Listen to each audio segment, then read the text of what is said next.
कि do you want to change your category.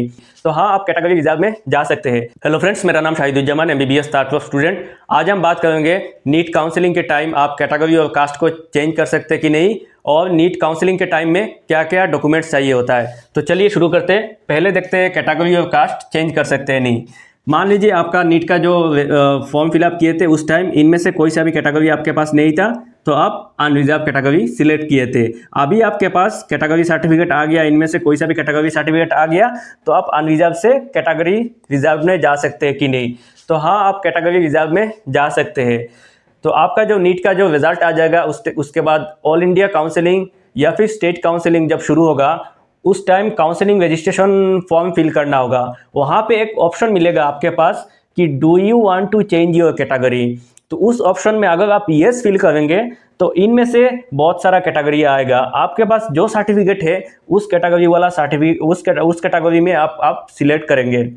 तो आपका जो काउंसलिंग होगा तो रिजर्व कैटेगरी में काउंसलिंग होगा। और आपका जो काउंसलिंग के बाद जो वेरिफिकेशन होगा, तो वेरिफिकेशन के टाइम में आपका जो कैटेगरी सर्टिफिकेट है उस कैटेगरी सर्टिफिकेट को भी आपको शो करना पड़ेगा।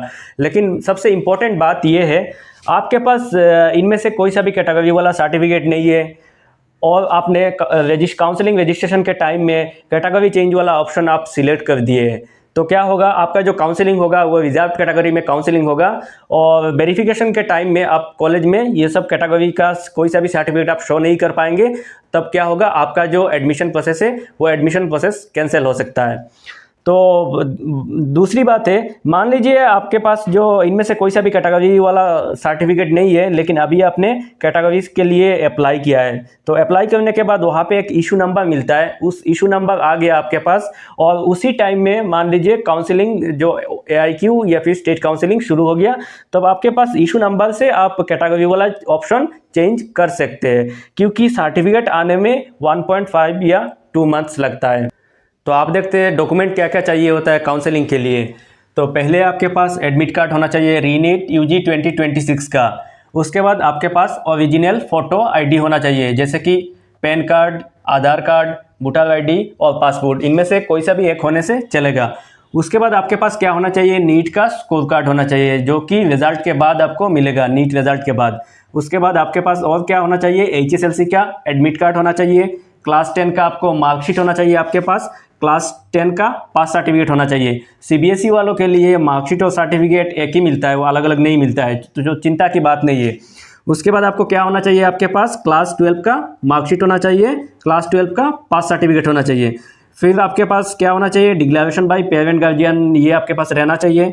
फिर आपके पास कास्ट सर्टिफिकेट होना चाहिए, जैसे कि OBC का सर्टिफिकेट, SC का सर्टिफिकेट, ST का सर्टिफिकेट, ये सब आपके पास होना चाहिए।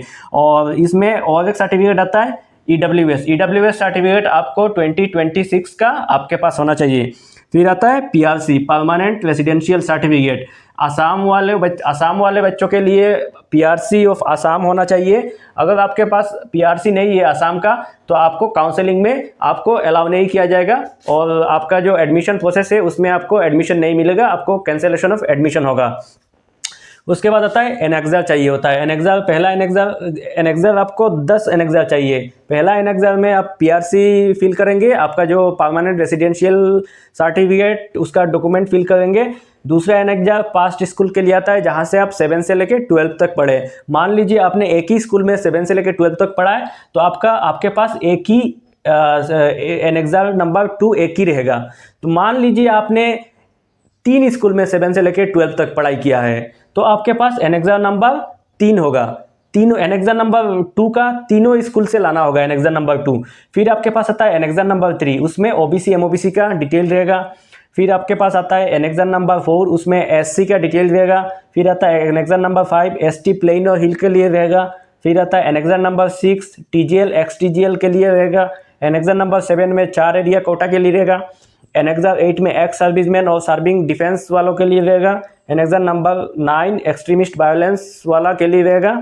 और annexure number 10 martyr of Assam movement के लिए रहेगा। अगर ये वीडियो अच्छा लगा तो वीडियो को लाइक करना, शेयर करना और इस चैनल को सब्सक्राइब कर देना। धन्यवाद।